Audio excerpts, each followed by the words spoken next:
ছেলে বিদেশ, প্রত্যেক মাসে 2 মাসে বাড়িতে টাকা পাঠায়, বাড়িতে 20,000 30,000 করে। সামনে কোরবানি, তো ছেলেটা 30,000 টাকা বাড়িতে পাঠাইছে।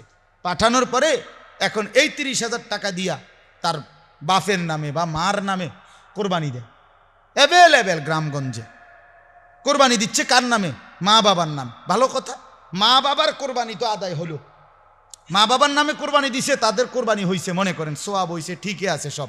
কিন্তু এই ছেলেটার কাছে 52.5 বড়ি রূপার দাম সমপরিমাণ টাকা তার কাছে আছে, লাখ টাকার উপরে টাকা। যে 2 বছর বিদেশ করে, তার কাছে টাকা নাই। তাইলে কি পরিমাণ মুসলমান যুবক খামখেয়ালি করতেছে। আমার একজনে বলছে, হুজুর জীবনভর মানুষ করলো, জীভূত মানুষ করলাম, অনবুঝি হেতের কোরবানি দিব, আমারটা দিত না। আমি বললাম, মনে করেন আমার আব্বারে আমি একটা লুঙ্গি কিনা দিলাম, আমার আব্বার লুঙ্গি দরকার, তো এর মানে কি আমার আর লুঙ্গি সুন্দর লাগতো না? কথা বলেন না কেন? আমার লুঙ্গি কিনতে বইনি তো না, আমার আব্বারে না আমি লুঙ্গি দিলাম, তো আপনার আব্বারে লুঙ্গি দিলে কি হইছে? আপনি তো আপনার বাবার খেদমতের জন্য টাকা দিচ্ছেন, এটা তো আপনি অন্য সময়ও দিচ্ছেন, এখনো দিতেছেন, তো বাবারে টাকা দেওয়ার কারণে আপনার হুকুমটা বাদ পড়বে কেন? আপনি বাবার সেবার জন্য, বাবার খেদমত হিসাবে বাবারে 20,000 10,000 30,000 যাই দিলেন, কিন্তু আপনার উপরে কোরবানি ওয়াজিব, সেটা আদায় করতে হবে। তো তোমাদের যে 2 জন কামাই রোজগারি করো, তোমাদের কাছে তো 52.5 বড়ি রূপার সমপরিমাণ টাকা তোমাদের কাছে জমা আছে, তোমরা ফুজি ঘাটাইয়া রাখছো, তোমাদের ব্যাংকে টাকা আছে, তো তোমাদের উপরে কোরবানি দুজনের উপরে ওয়াজিব না? কথা বলেন না? তো দুজনের কোরবানি ওয়াজিব, এটা বাপের নামে দিয়ে দিলে হবে? তো বলেন, এরকম কি পরিমাণ মুসলমান কোরবানি দিচ্ছে না? যেই মহিলার কাছে 1 বড়ি বা 1.5 বড়ি স্বর্ণ আছে, মনে করেন কয় বড়ি, সাথে কোরবানির 3 দিন ওই মহিলার কাছে 10,000 টাকাও আছে জমা, ওটি উনার টাকা, স্বামীয়ে দিছিল, ফুতে দিছিল, শ্বশুর আরে বাপের বাড়ির থেকে কেউ বাইয়ে বেড়াদরে দিছিল, যেই দিছিল, উনার এই টাকাটা উনি খরচ করে নাই। মহিলা খরচ করবো কই থেকে? সংসারে তো স্বামীই খরচ করে, তো মহিলার কাছে এই জমাটা আলমারিতে, ভ্যানিটি ব্যাগে, কোথাও এটা তার কাছে জমা আছে অতিরিক্ত। তাহলে এখন 1 বড়ি 1.5 বড়ি স্বর্ণ আর ওই যে জমা টাকাটা মহিলার, এ কোরবানির 3 দিন, 10ই জিলহজ যেদিন কোরবানি আমরা দেই, ওইটারই কয় কি 10ই জিলহজ, কথা বুঝছেন কিনা? ওই দিন, তারপরের 2 দিন, এই 3 দিনের ভিতরে কোনো মহিলার কাছে যদি 1.5 বড়ি স্বর্ণের সাথে আপনার মানে কিছু স্বর্ণ আর কি, আর কিছু জমা টাকা, 2টা থাকে, আর 2টা মিলাইয়া যদি 52.5 বড়ি রূপার দাম সমপরিমাণ হয়, তো নিশ্চিত এই মহিলার উপরে কোরবানি ওয়াজিব। শুধু যার কাছে, মনে রাখবেন, আপনি হয়তো জিগাইবেন 7.5 বড়ি তাহলে কিতা, কথা বুঝছেন না? 7.5 বড়ি হলো যেই মহিলার কাছে 1 তোলা 1 ফোঁটা রূপাও নাই, জমা কোনো টাকাও নাই, শুধু কি আছে? স্বর্ণ। বুঝছেন নি আমার কথাটা? তাইলে 7.5 বড়ি। মহিলার দমক দিয়ে লাগাই দিছে রুটি বানানি, মহিলা বুঝিয়ে জীবন রুটি বানাই শেষ, মহিলার খবর নাই। কথা বলেন না কেন? মহিলা হাসরের ময়দানে যাবে না? আহা, তো এই মহিলাকে বঞ্চিত করলেন কেন? তাকে দিন শিখাইলেন না কেন? তাকে জানাইলেন না কেন? আল্লাহ আমাদেরকে মাফ করে দেন। এই জন্য বাপ, আমার অনুরোধ হইল, ইদানিং কালে প্রায় দেখি এটা, মানে জাকাত, আমি আলহামদুলিল্লাহ চেষ্টা করছি আমার মসজিদে একবারে জাকাতের মাসআলা দাগ নম্বর, খতিয়ান নম্বর, BS-CS খুললা বুঝাইতে, একদম সোজা বলছি, কোনো সদরবদর নাই, সোজা বইয়া বইয়া বুঝবেন, ভাঙ্গা ভাঙ্গা বুঝবেন, একটা লাইনে লাইনে বুঝবেন। জাকাত দিতে হবে। জাকাত কেন দিবেন না? রাসূলুল্লাহ সাল্লাল্লাহু আলাইহি সাল্লাম বলছেন, জাকাত অনাদায়ী, যে জাকাত ফরজ হলো দিল না, হাসরের ময়দানে, হাসরের মাঠেই তার সম্পদ আগুনের মধ্যে পুরাইয়া জাহান্নামে চাক্কা বানাইয়া, ফুটবলের মতো গোলাকার বানিয়ে, তাকে হাসরের ময়দানে বিচার চলাকালীন অবস্থায় কসম খোদার জাকাত না দেওয়া সম্পত্তিগুলোকে পুরাইয়া আগুনে, তারপরে তার কপালে, কোমরে, পিঠে দাগ লাগানো হয়। কয়দিন? কমপক্ষে 50,000 বছর। কারণ হাসরের ময়দানের একদিন কয় বছর? একবার মেশকাতে এই হাদিসের মধ্যে এটা আছেই, ফি ইয়াউমিন কানা মিকদারুহু 50 আলফ সানা, কোরআনের ওই আয়াত আছে। এই জন্য যাকাত, কোরবানি, হজ, আমার ওলামায়ে কেরাম যারা আছেন, হাত জোড় করে আমারও অনুরোধ আপনাদের কাছে, ইমাম সাহেবান আরেকটু বিস্তারিত এই মাসআলা বলবেন, এটা আমার একটা আবেদন। আমি এই কয়দিন টানা বলে যাচ্ছি সবার কাছে, এটা আটটু ভাঙ্গে বলা দরকার মুসলমানকে। বিস্তারিত ফতুয়ার কিতাব দেখে মাসআলার কি, অর্থাৎ কার উপরে ফজিলত তো বললাম, অনেক ফজিলত, অনেক ফজিলত। ইন্না সালাতি ওয়া নুসুকি ওয়া মাহইয়ায়া ওয়া মামাতি লিল্লাহি রাব্বিল আলামিন। তাহলে মানসাক, মানাসিক, নুসুক এই শব্দগুলোর একই অর্থ, একই অর্থ। তো আল্লাহ তাআলা বলেন আমি প্রত্যেক উম্মতের জন্য মানসাক নির্ধারণ করেছি। এখন মানসাক মানে কি? মানসাক মানে তিনটি জিনিস। এই শব্দের তিনটা অর্থ। কয়টা অর্থ বলেন? 1 নাম্বার কোরবানি, 2 নাম্বার হজ, 3 নাম্বার ইবাদত। ইবাদত মুতলাক ইবাদত আর কি। তাইলে আল্লাহ তাআলা বলেন, এবার একটা একটা করে অর্থ বলেন। আল্লাহ তাআলা বলেন আমি প্রত্যেক উম্মতের জন্য, প্রত্যেক জাতির জন্য কোরবানির বিধান নির্ধারণ করেছি। 2, আমি প্রত্যেক জাতির জন্য হজ্জের বিধান নির্ধারণ করেছি। 3, আমি প্রত্যেক জাতির জন্য ইবাদতের বিধিবিধান নির্ধারণ করেছি। এই হলো তিনটা অর্থ। আল্লাহ তাআলাকে যদি প্রশ্ন করেন সর্বযুগে কোরবানির বিধান কেন দিলেন, সর্বযুগে হজ্জের বিধান কেন দিলেন, সর্বযুগে মানুষের প্রতি ইবাদত বন্দিগির বিধান কেন দিলেন, আল্লাহ তাআলা বলেন একটা বড় উদ্দেশ্য, প্রধান উদ্দেশ্য, লিয়াযকুরুসমাল্লাহ, আমি আল্লাহর স্মরণ, আমার জিকির, আমার নাম যেন জমিনে জিন্দা হয়। আমার স্মরণ, আমার জিকির জমিনে হবে, আমার স্মরণ হবে, আমার বান্দা আমার নাম নেবে, আমার বান্দাদের জবানে কোরবানির সময় আমার নাম উচ্চারিত হবে, হজ্জের সময় লাখো বার আমার নাম উচ্চারিত হবে, প্রতিটা ইবাদতের মুহূর্তে আমার নাম চালু হবে, আমার স্মরণ হবে। আমি এটা চাচ্ছি, আমি এটা চাচ্ছি, আমার নাম ও জমিনে উচ্চারিত। হ্যাঁ, এই জন্য বাপ ওই জবান দামি, ওই জিব্বা দামি, যে জিব্বা, যেই জবান রবের নাম উচ্চারণ করে, রবের যেই জবানে আল্লাহর নাম বের হয় না। হায় তোমার এটা কোনো জবানে না, তুমি বোবা, তুমি কথাই বলো না। যেই জবান আল্লাহর কোরআন দেখে দেখেও পড়তে পারে না, আরে মুসলমান আপনার কোনো জিহ্বাই নাই, আপনি বোবা, আপনি বোবা। হ্যাঁ হ্যাঁ আমি বললাম আপনি বোবা। মূলত যেই জবান, যেই জিহ্বা মালিকের দেওয়া, অথচ সে তার মালিকের 40 বছরে 50 বছরে সে কত লক্ষ কথা বলল, অথচ সে তার রবের যার দেওয়া জিহ্বা, তার কালাম পড়তেও পারে না, সাইয়া সাইয়াও পড়তে পারে না। আর এটা কি মানুষ? এটা কি মুসলমান? 40 বছরও বিবেক জাগলো না, 60 বছরও কোরআনুল কারীম শুদ্ধ করার মানসিকতা হলো না। আস্তাগফিরুল্লাহ। আজকেও মাগরিব বাদ আমি যেই মসজিদে বয়ান করছি, ঢাকা মোহাম্মদপুর আদাবর, আমার আগে অল্প একটু সময় আল্লামা আব্দুল বাসেত খান সাহেব বয়ান করছে।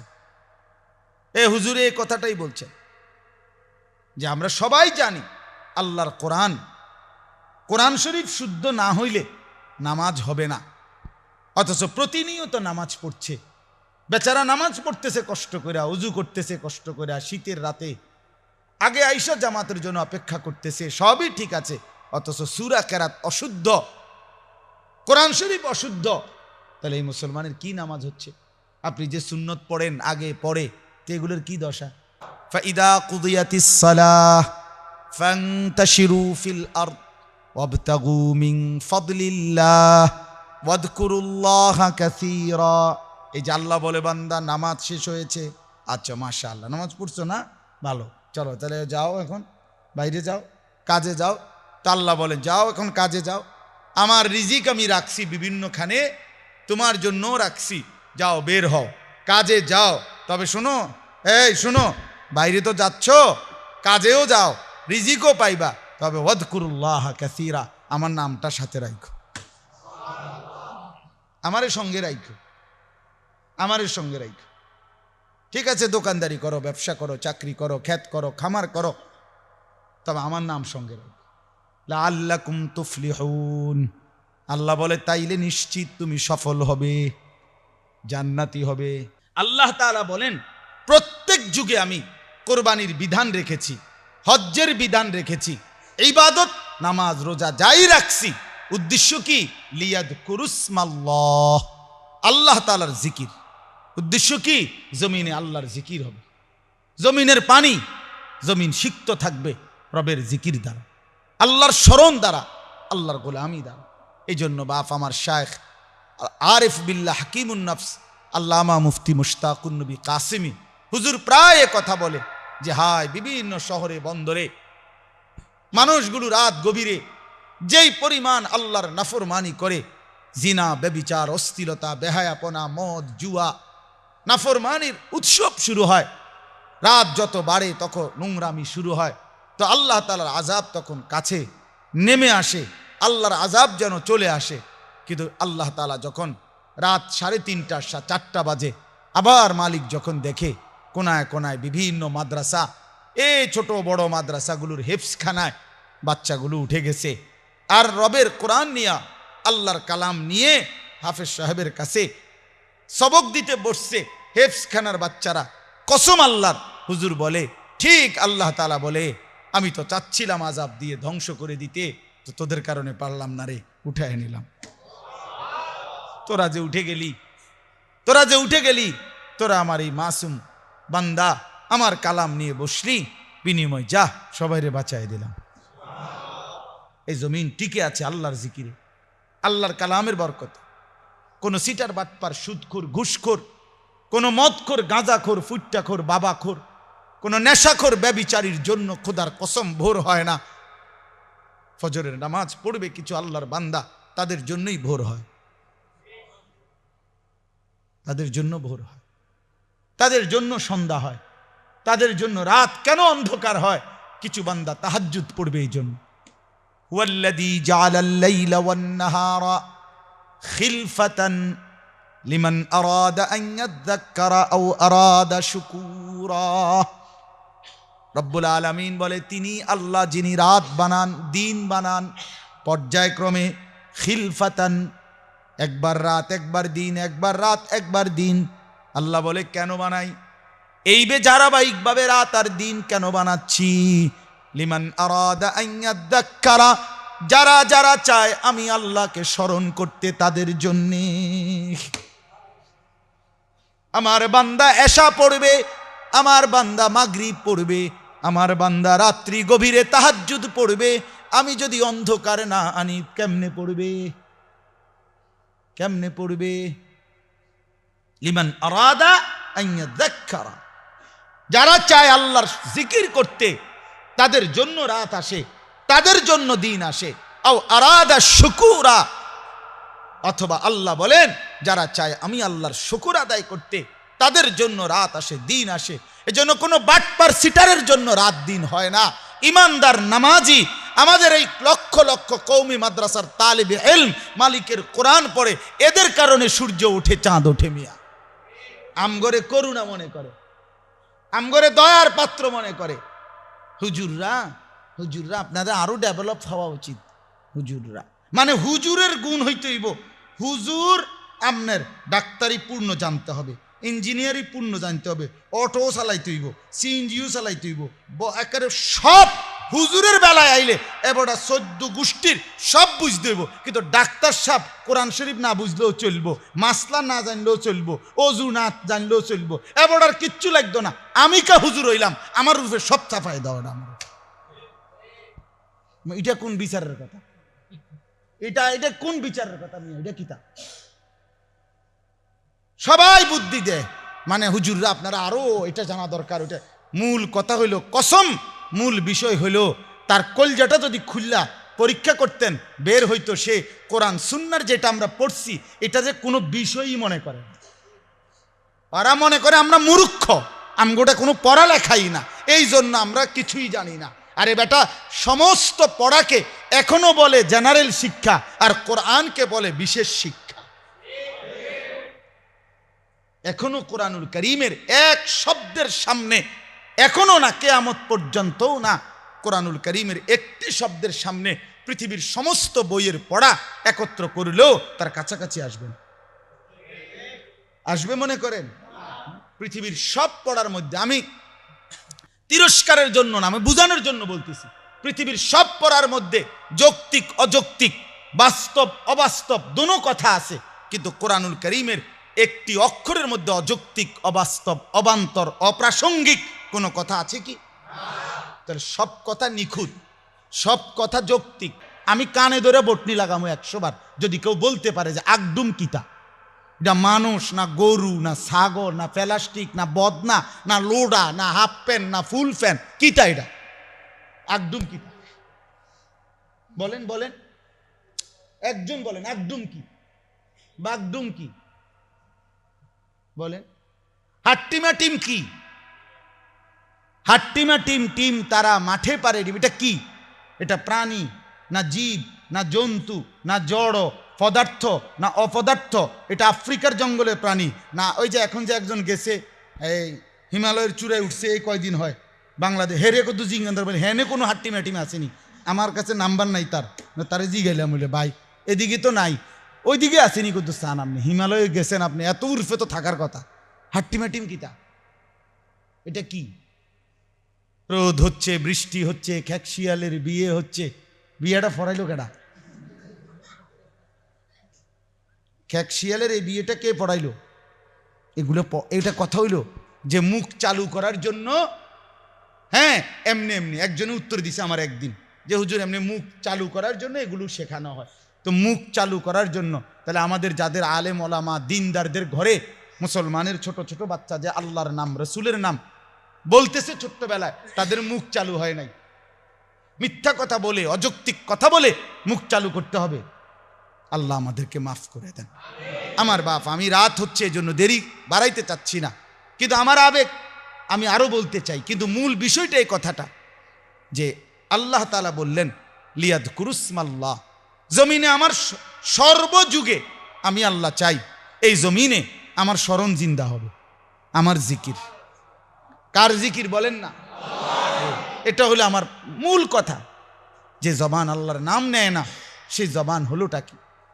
যে সন্তান আল্লাহর নামই পড়তে পারে না, আল্লাহর কোরআনই পড়তে পারে না, আপনার সন্তান পড়লোটা কি, শিখলোটা কি? বাপ, আপনারা শহরের মানুষ, আপনারা শিক্ষিত মানুষ, আপনারা বুঝের মানুষ, আপনার যে ছেলেটা 14 বছর 18 বছর পড়ালেখা করার পরেও এতগুলো বইপত্র পড়লো, আল্লাহর কোরআন বিনিময়ে পড়তে পারে না, দেখে দেখেও পড়তে পারে না, এত বড় বদনসিব আপনার সন্তান কেমনে হইল? কেমনে হইল? আপনার মেয়েটা কেমনে হইল? কেমনে উচ্চ শিক্ষিত হইল সে? যে তার মালিককে চেনে না, যে তার মালিকের কালাম পড়তে পারে না।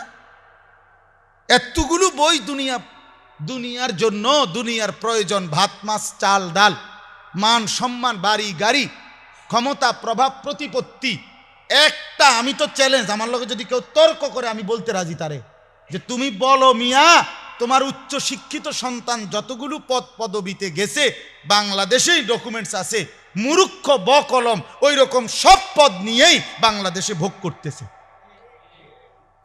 তো তা হেইতে কেমনে হইল বলে? পৃথিবীর সবচেয়ে দামি টাইলস মূর্খ মানুষের বাড়িতেও আছে, তো হেইতে করতে কেন? আমরা কেমনে বুঝে নিলাম যে শুধুই কেবল এই এই বৈশ্বিক এইটুকু শিক্ষা দিয়েই আমার সন্তানের ভবিষ্যৎ না, এইটুকু তো না পড়েও অনেকে দুনিয়া ভোগ করতেছে, তো হেইতে কা দুনিয়া ভোগ করে? আমি একবার বলছি এক জায়গায় যে আমি কমপক্ষে যদি জেনারেল শিক্ষিতরা এতটুকু আন্দোলন করত যে যারা পড়ালেখা করে না তারা আপনার ফার্মের মুরগি ছাড়া সর্বোচ্চ কক মুরগি অথবা দেশি মুরগি তারা খাইতে পারবে না। তুই পড়ালেখা করছত না বেটা, তোর এটা বিচার সোজা কর, তুই সর্বোচ্চ এই মুরগি গোস্তের মধ্যে এই একটাই ফার্মে সাদা ঠ্যাংওয়ালা মুরগি যেটি এডি খাবি তুই আর বেশি কর। সর্বোচ্চ ঘর সাইডে ওয়াল উর্ফে টিন, এর বেশি করতে পারত না। তো তুমি পড়ালেখা করছো না, তুমি বিল্ডিং করতে পারত না। এটা আইন করুক কমপক্ষে, তত মনটারে বুঝাইতাম যে আমরা পইরা একটু আলগা কিছু পাইছি। বলেন? আচ্ছা, আমি এটাকে তুচ্ছ করছি না, আমি একবার বাদ দিচ্ছি না, জেনারেল বাদ দিচ্ছি না। আমার উদ্দেশ্য হলো বাদ আমি তো দিছি না, বাদ আমনে না দিছেন। আমি তো কুমিল্লা ভিক্টোরিয়া কলেজ থেকে মাস্টার্স পাস করছি, আমি তো সায়েন্স বিজ্ঞান বিভাগ থেকে দাখিল পাস করছি। তো আমরা তো প্রতিটা কওমি মাদ্রাসায় এখন নুরানির সব বাচ্চাদেরকে বাংলা অঙ্ক ইংরেজি পড়ানো হয়, হয় কি না? কোনো সময় কি সময় হবে না? হাই স্কুলেও না, কলেজেও না, কোনো লেভেলেই না। ছেলেটার বয়সের মেয়েটার বয়সের কোনো লেভেলেই আল্লাহর কোরআন পড়া দরকার নাই। তো আল্লাহ আমাদেরকে বুঝ দান করেন। এই জন্য আপনি গোটা সমাজ, গোটা দেশ, গোটা ব্যবস্থাপনা আপনি চেঞ্জ করতে পারবেন না, কিন্তু কমপক্ষে আপনার ছেলে, আপনার মেয়ে, আপনার স্ত্রী সন্তানের ব্যাপারে তো আপনি ফিকির করতে পারবেন। পারবেন কি না বলেন না কেন? তো এদ্দুর ফিকির করেন যে আমি ছেলেটাকে বঞ্চিত করব না, আমি মেয়েটাকে বঞ্চিত করব না। আল্লাহর কোরআন থেকে যে তার বাপ, যে তার সন্তানকে বঞ্চিত করলো, বিশ্বাস করেন আপনি ছেলেটার বড় ক্ষতি করলেন। আপনি যে ছেলেটাকে কোরআন শিখাইলেন না, মেয়েটাকে কোরআন শিখাইলেন, আপনি বড় ক্ষতি করলেন। আপনি জালেম, হাসরের ময়দানে আপনি বেজ্জতি হবেন, কোনো সন্দেহ নেই। আজকে বললাম, কোনো সন্দেহ নাই। বাপ, ওই মা বাপ লজ্জিত হবেই যে মা বাপ তার সন্তানকে ছোটবেলায় আল্লাহর কোরআন শিখায় না, দিন শিখান নাই। আপনি বেজ্জতি হইবেন, আমনে কইলাম আমি না, বেজ্জতি না হইলে আমনে আমারে কইয়ে, আপনি লজ্জিত হবেন। আল্লাহর কোরআন দিন শিখান নাই কেন? সন্তান ডাক দিবে আল্লাহর সামনে, আল্লাহ আমার মা বাপকে, যাদের কারণে আমি ধ্বংস হলাম, যাদের কারণে আমি জাহান্নামী হলাম, অগরের সামনে আনেন। না জাআলহুমা তাহতা আকদামিনা, আজ জাহান্নামে যাব, তবে সেই মা বাপ যাদের খামখেয়ালির কারণে আমি নষ্ট হয়ে গেলাম, আমি বরবাদ হয়ে গেলাম, তাদের ঘাড়ের উপরে, কাঁধের উপরে দুই পাও রাইখা পায়ের নিচে পিষ্ট করে এরপরে জাহান্নামে যাব। আল্লাহ আমাদেরকে মাফ করে দেন। আল্লাহ আমাদের প্রত্যেকের সন্তানদেরকে দিন দান করেন, স্ত্রীদেরকে দিন দান করেন। এবার শেষ কথাটা আসেন। একটা কথা আমি শুধু, তিনটা কথা আপনাদের সামনে বলা হইল। একটা হইল কোরবানি, একটা হইল হজ, একটা হইল ইবাদত। তো হজ এবং কোরবানিকে যদি ইবাদতের মধ্যে ঢুকান, তো এক কথায় দাঁড়ায় এটা যে মানুষ মাত্রই আল্লাহ তাআলা সর্বযুগে মানুষের জন্য আল্লাহ তাআলা ইবাদত নির্ধারণ করেছেন। ঠিক কিনা বলেন? এটাই আমার শেষ প্রসঙ্গ। তো মানুষ মাত্রই ইবাদত করবে, ইবাদত করবেই। এই জন্য আজকে এই কয়জন বাবা ভাই, আপনাদের কাছে আমার বিনীত অনুরোধ, আবারও আপনারা নিজের এইটুকু বুঝে নেন যে ইবাদতবিহীন মানুষ হয় না। ওমা খালাকতুল জিন্না ওয়াল ইনসা ইল্লা লিয়াবুদুনের অর্থ কিন্তু এটাই। এই নফি ইস্তেসনা, নফি ইস্তেসনা হসর বুঝায়, সীমাবদ্ধ বুঝায়। এই মা এবং ইল্লা এখানে নফি ইস্তেসনা, অর্থাৎ আল্লাহ তাআলা, এটা আরবি গ্রামারের একটা নিয়ম। আল্লাহ তাআলা বলেন, আমি মানুষকে বানাই নাই আর কোন উদ্দেশ্যে, বানিয়েছি শুধুই এক উদ্দেশ্যে, সেটা ইবাদত।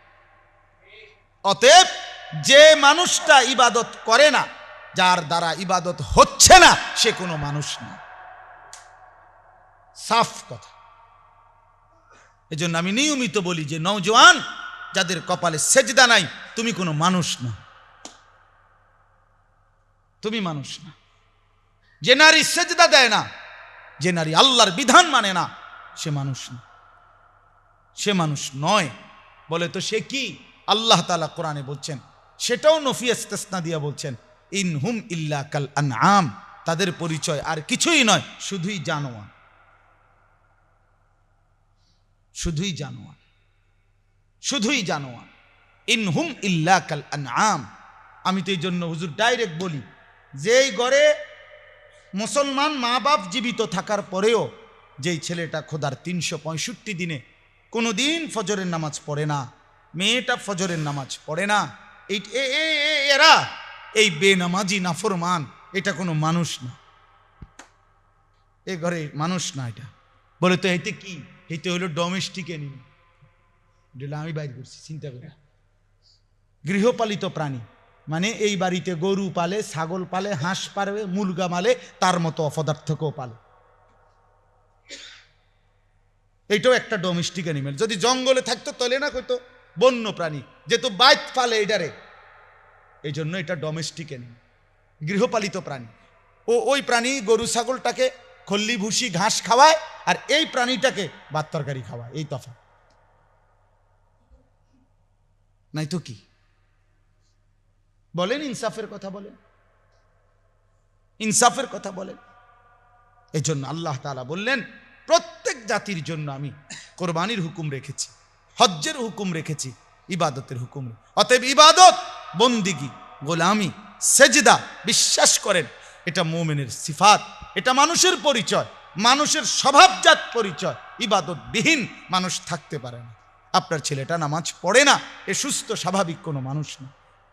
আপনার মেয়েটা পর্দা করে না, সে সুস্থ স্বাভাবিক কোনো মানুষ না। আপনার স্ত্রী দিন মানে না, সে সুস্থ স্বাভাবিক কোনো মানুষ না। আল্লাহ আমাদেরকে বুঝ দান করেন। এবার মনে করেন যে ওই প্রথম যে দুইটা আলাদা বলছে, কোরবানি এবং হজ, এই দুইটার এখন মৌসুম, ঠিক কিনা বলেন? কোরবানি এবং হজ। তা আপনাদের কাছে আমার একটা বিশেষ অনুরোধ রইল, আপনারা প্রত্যেকেই এই যে কয়জন আছেন বুঝমান, আপনারা নিজ নিজ আলেমদের কাছে, স্থানীয় ওলামায়ে কেরামের কাছে এবং ইমাম সাহেবদের কাছে তিনটা বিষয়, যাকাত, কোরবানি এবং হজ, দেখেন এই তিনটা, যাকাত ফরজ, হজ ফরজ, কোরবানি ওয়াজিব। ফরজ ওয়াজিব ছেড়ে দেওয়া যায় না। ফরজ ওয়াজিব কি করা যায় না? এটা খামখেয়ালির বিষয় না যে আপনার মন চাইলো দিলেন, করলেন, মন চাইলে করলেন না। এটা কোনো বিলাসী ইবাদত না, আপনার মনের ইচ্ছা মতো ইবাদত না, বরং এটা ফরজ, এটা ওয়াজিব।